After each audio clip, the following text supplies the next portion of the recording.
So how did Michael Dwyer, who appeared in many ways to have been an ordinary young man from Tipperary, end up in Bolivia? The answer to that lies with two men, Hungarian Tibor Reves and Bolivian-Hungarian Eduardo Rocha Flores.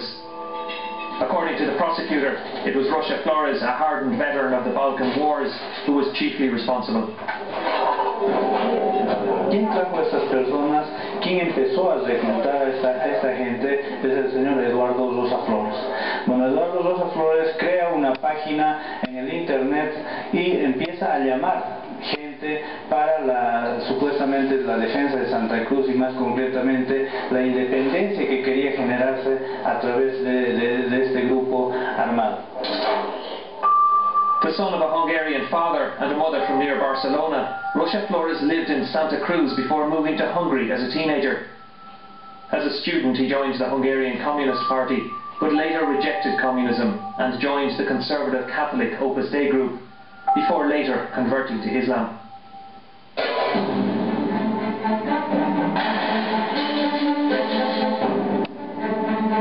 In Hungary, he was known on the literary as well as the political fringes.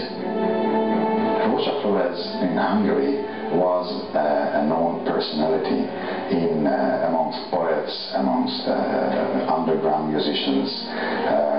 He was a journalist. He had very strange behaviors.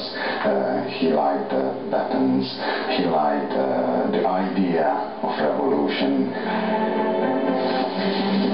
It was through the love of weaponry, however, rather than poetry, that he was best known.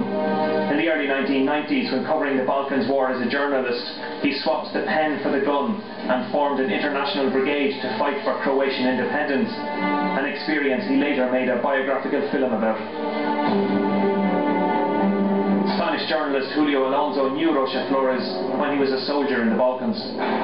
Regresa a Osijek ya con la Brigada Internacional montada y después comienzan a llegar voluntarios franceses de Jean-Marie Le Pen, ingleses del Frente Nacional, alemanes de partidos de ultraderecha y sobre todo luego mucho húngaro para defender a la minoría húngara que había en Eslovenia. This motley crew of adventurers, fascists and mercenaries gained a murderous reputation and were later accused of war crimes. A 1994 UN report into the use of mercenaries alleges that an international brigade established by Eduardo Rocha Flores operated on its own in the region of eastern Slavonia and committed massacres against Serbian civilians in villages in modern-day eastern Croatia. The Croatian government rejected the war crimes allegations, and in his blog last year, Rocha Flores wrote, "I don't want to comment on them." Hát úgy gondolom, hogy egy háborúban emberek halnak meg, ott vagy meghalsz, vagy megvéded magadat. Para mí la palabra que define a Eduardo Rocha Flores es psicópata. Un hombre obsesionado con su imagen de poder, obsesionado con subyugar, con doblegar a sus inferiores y luego con un odio visceral hacia el enemigo. Michael Dwyer joined up with Rocha Flores in Bolivia. They quickly formed a close bond.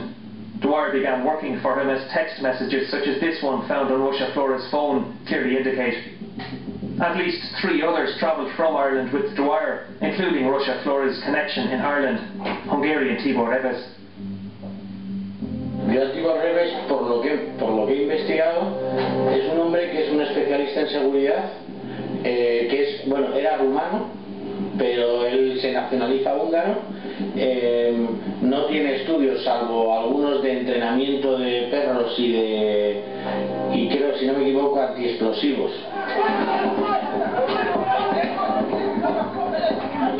A former soldier, Reves got to know Dwyer working as a security guard last year, protecting the controversial Shell pipeline in Mayo. They forged a friendship in this charged atmosphere. On one side, the protesters against the pipeline project. On the other, Gardaí and IRMS security guards. Take your hand off him, and take your fucking hand off him, I tell you! Fuck off!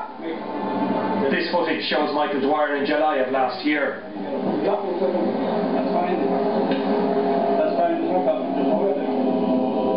From this experience, a macho us versus them attitude appears to have emerged amongst some security guards. Reves also headed a right-wing Hungarian nationalist group, the Zetler Legion. on the website of this group without the approval of IRMS. Badges were sold glorifying the work of the IRMS security guards in Mayo. Mimicking the structure of IRMS teams, or Furin in Irish, rebels also used the emblems to advertise combat courses such as this.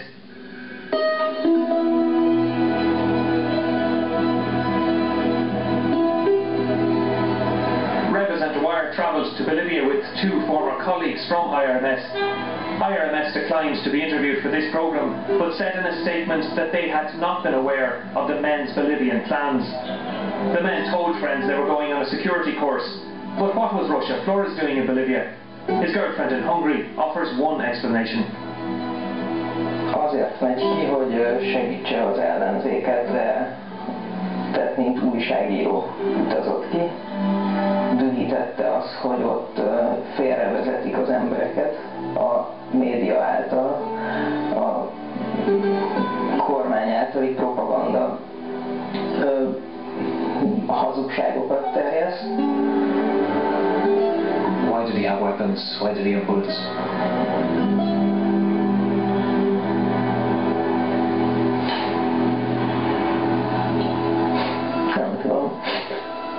But before he left Hungary, Rocha Flores gave an interview that was to be broadcast only if he didn't return from Bolivia.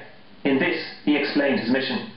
Azért hívták, hogy segítsen megszervezni a védelmét Santa Cruz városnak, illetve a tartománynak a védelmét.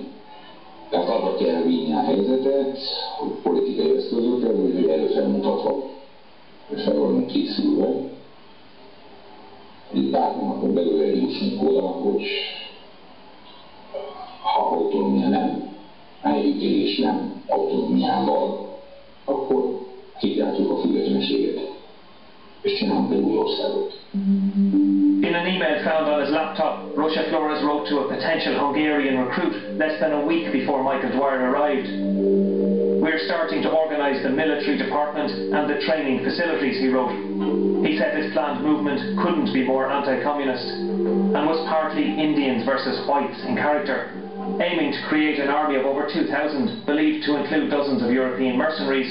He wrote that he was planning operations with a limited size and impact, and that these could lead to a long-term crisis, the Kosovo effect.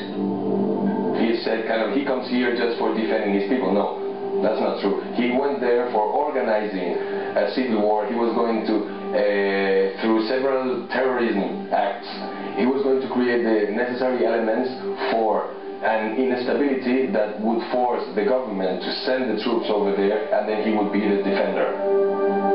A civil war would take place over there, and then the independence, because they should win that civil war.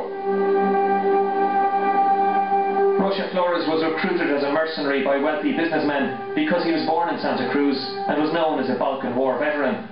But why would Rocha Flores hire Michael Dwyer? He spoke little Spanish, had no military training, and probably knew little of Rocha Flores' plans, initially at least. He did, however, have a tough man image. On his personal web pages, he listed kickboxing and pistol shooting as hobbies. Bolivian authorities believe this image. Experiencia en combate cercano cuerpo a cuerpo, experto en artes marciales, encargado de la seguridad personal de Rosa como su guardaespaldas, instructor de ataque y defensa personal, formador e instructor de jóvenes en práctica de guerra.